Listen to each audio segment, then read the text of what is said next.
Hallelujah!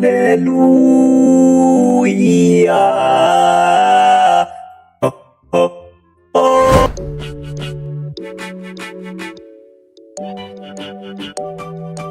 What is up mga tao? Nandito na naman po tayo sa panibagong nating video dito sa ating YouTube channel na kung saan ituturuan kita kung paano nga ba mag-voice changer gamit ang voice mod ng libre. Kagaya ng ginagawa ni Luisa K. Maraming salamat po. Ano po pangalan niyo po? At kay Don Marco aka VonOrdonaYT. Mag-on na tayo ng ating voice changer. Eto na nga po pala. So ayan, so ang una nating gagawin is mag-install tayo ng app na tinatawag nating VoiceMOD. Okay, ito yung ginagamit natin na voice changer. So punta tayo sa browser. Ayan, tapos punta tayo sa voicemod.net. Okay? So ito yung website and nagbibigay siya ng libreng voice changer. Okay? Pero limited lang siya, guys. Okay? Papakita ko sa inyo yan. So, i-click natin yung Get Voice Mod for Free. Okay? So, ayan. So, ida-direct ka dito na kung saan magsa-sign up ka.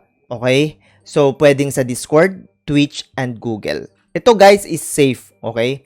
So, ang gagamitin natin ngayon for this tutorial is yung sign up with Google. So, kung may Google ka, pwede kang mag-sign up dito gamit ang Google account mo or Gmail account mo.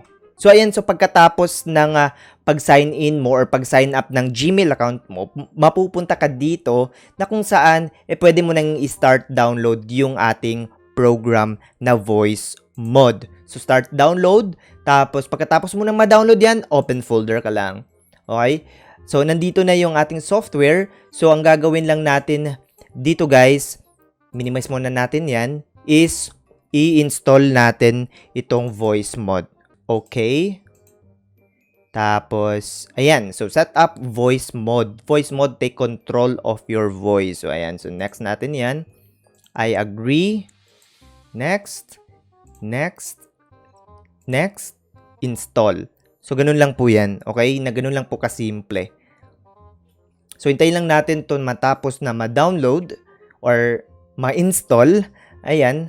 So, pagkatapos niyan is, yes, restart the computer now. So, importante to para may changes yung ating computer. So, finish mo lang yan. So, ayan. So, natapos na nating i-restart ang ating computer at nandito na nga po siya, no? Yung ating voice mod. Buksan mo lang yan. So, right-click mo lang yan. Tapos, run as administrator. Yes. Okay. So, dito, makikita mo yung ating program na maglo-load. Okay, hintayin mo lang yan kasi first time lang kasi yan na ma-install. So, normally, maghintay ka ng ilang seconds para lang matapos ito. Okay, pero one time lang din naman yan. Okay.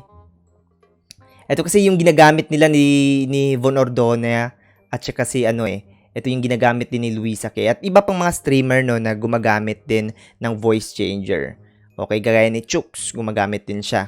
So, pwede din itong software na to para i-change yung inyong voice. No, lalo-lalo na sa Grand Theft Auto 5 Roleplay. So, ayan. So, nandito na siya. Let's go. So, ayan. So, automatic nang na-detect yung ating microphone at saka yung ating headphone. So, continue lang natin yan. All done. So, ayan. So, na-open na natin yung ating voice mod at na-set up na natin yung ating microphone at headset. So, ito yung itsura niya. Okay? Ito yung mga libreng voice changer sa voice mods. Okay? So, meron tayong dito. Makikita nyo sa baba, may hear myself. So, pwede nyo i-toggle on nyo yan para marinig natin yung ating sarili habang siniselect natin tong mga libreng voice changer. So, ayan. So, ito, clean. Ibig sabihin, wala tayong ginagamit na voice changer. Ito yung original natin na voice. Ayan. So, meron tayong libre, custom pitch, harmony, hurry up, magic chords, man to woman to, second life, at sword. So, susubukan natin tayo isa-isa. Okay? Simulan natin sa custom pitch. Okay? Ayan. Uy! Halo para tayong si, ano dito? Si Chooks. Ha? Back free! Back free! Back free! Ayan. So, ginagamit to, no, for, like, halimbawa, yung role mo is pambata, or gusto mong baguhin mo lang yung boses mo na gawing mas higher yung pitch. So, ito yon. Ito yung ginagamit.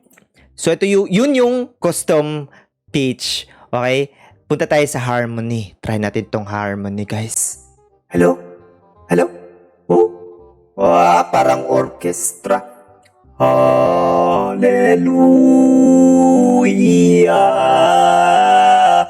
Oh, oh, oh! Parang tanga. Okay, pero maganda siya. Para siyang naka-auto-tune. Okay. So, parang marami kayong... Parang nasa orchestra. Hello. Hello. Oh, yeah. Parang ano. So, yun yung harmony. Nag-enjoy tayo sa harmony, guys. So, try natin yung hurry up. Hello? Oh, parang custom pitch. Pero ito yung ginagamit. Mas maganda to sa custom pitch. Okay? Parang Luisa K, no? Parang yung boses ng mga pambata. Ayun, dito ginagamit. Kamusta kayong lahat dyan, ha? Huwag niyo kalimutan na i-subscribe yung ating channel, ha? Huwag niyo akong ginaganyan, ha? So, ayan. Ayan. Ito pala yung hurry up. Mas gusto ko to kaysa custom pitch. Okay? Magic chords. Try natin to, Lodi. Hello? Oh, parang harmony pero meron din siyang tune. Para siyang naka-auto-tune. Di ba? Yung harmony kasi marami kayo. Eto, parang dalawa lang kayo or isa. Okay? So, what's up? What's up? What's wrong with the world, mama? Parang tanga ko dito. Pero maganda siya. Maganda siya. Okay. Ayan. So, try natin ulit yung man to woman. Hello? Oh? Girl. 150. Ayan.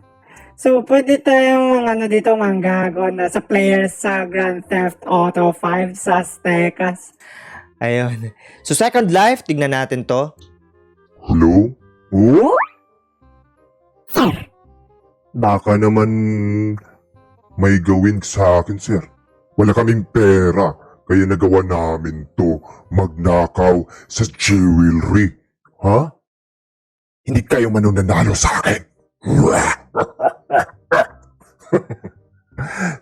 So, ang last natin is yung sword. Oh? Hello? Wala namang pinagkaiba? Oh? Nabongka! So, ayan na nga guys. No? So, sana ay nag-enjoy kayo at may natutunan kayo. Pwede to gamitin sa voice mode. Automatic tong madedetect sa Grand Theft Auto 5. Sa settings, pwede nyo yung i-change. Gamitin to. And sana ay nag-enjoy kayo at may natutunan kayo kung paano nga ba mag-voice changer gamit ang voice mode for free. Ayan, so hanggang dito na lang po ang ating video. Huwag nyo kalimutan na i-like ang ating video. Huwag nyo kalimutan na i-subscribe kung bago ka pa lang. Hanggang dito na lang po. Peace!